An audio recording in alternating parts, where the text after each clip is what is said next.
La table tournante, quand le mobilier parlait aux esprits.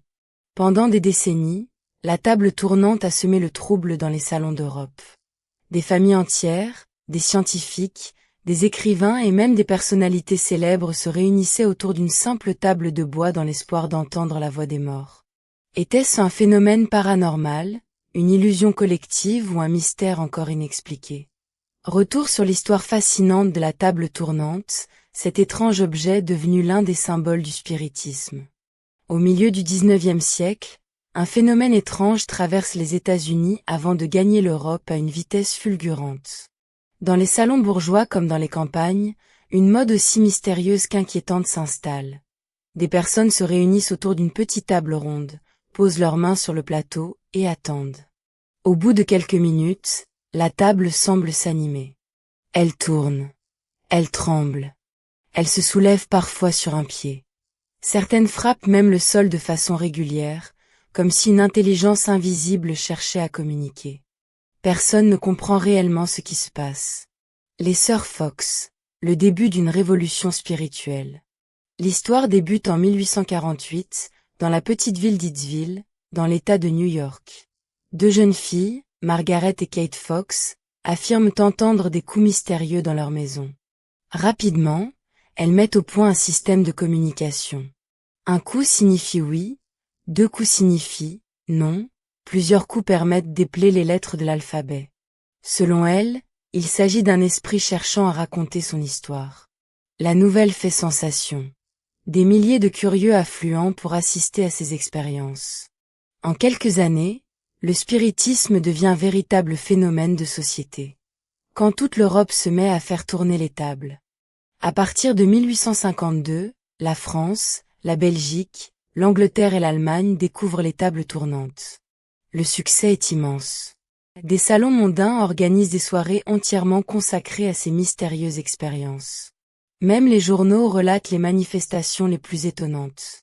Les scientifiques eux-mêmes assistent à des séances afin de comprendre ce phénomène.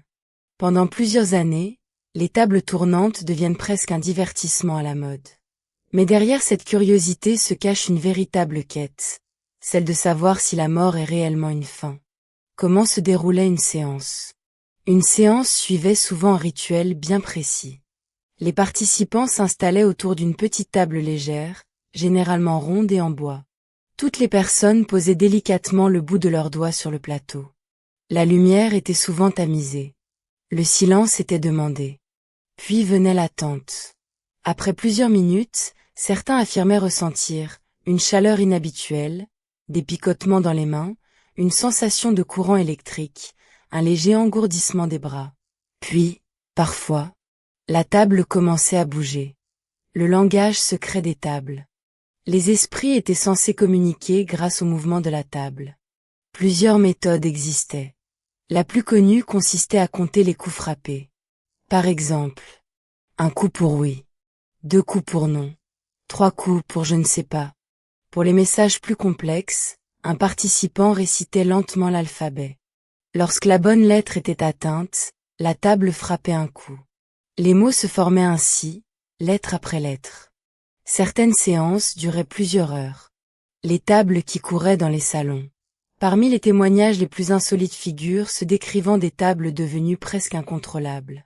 Des témoins racontent avoir vu des tables traverser toute une pièce, poursuivre un participant, tourner à une vitesse incroyable, se dresser sur un seul pied pendant plusieurs minutes, éviter volontairement certains obstacles. Ces récits alimentent rapidement la presse de l'époque. Bien entendu, ils n'ont jamais pu être démontrés de manière irréfutable. L'un des épisodes les plus célèbres concerne Victor Hugo. Durant son exil sur l'île de Jersey, entre 1853 et 1855, il participe à de nombreuses séances de tables tournantes. Selon les carnets conservés par ses proches, les participants auraient dialogué avec des entités affirmant être Léopoldine, sa fille disparue, Shakespeare, Dante, Galilée, Moïse, Jésus, ou encore l'océan et la mort, présentés comme des forces symboliques. Ces séances ont profondément marqué l'écrivain et nourri son imaginaire. Allan Kardec et le spiritisme. En France, Allan Kardec décide d'étudier méthodiquement ces phénomènes. Contrairement à beaucoup d'autres, il ne cherche pas seulement à assister à des démonstrations. Il recueille des milliers de messages supposément transmis par les esprits. Pour lui, la table tournante n'est pas l'origine du phénomène. Elle constitue simplement un instrument permettant à une intelligence invisible de se manifester. Ces travaux donneront naissance au spiritisme moderne. Les explications de la science. Au fil des années, plusieurs chercheurs tentent de comprendre ce phénomène. L'explication aujourd'hui la plus connue repose sur l'effet idéomoteur. Notre cerveau est capable de produire de minuscules mouvements musculaires sans que nous en ayons conscience. Chaque participant exerce une très légère pression. Additionnées, ces forces suffisent à déplacer la table. Les personnes ont alors sincèrement l'impression qu'elles bougent toutes seules. Pour autant, cette explication ne convainc pas tous les passionnés de paranormal, certains estimant qu'elle ne rend pas compte de certains témoignages particulièrement étonnants. Les règles mystiques des anciennes séances. Les médiums de l'époque recommandaient souvent plusieurs précautions.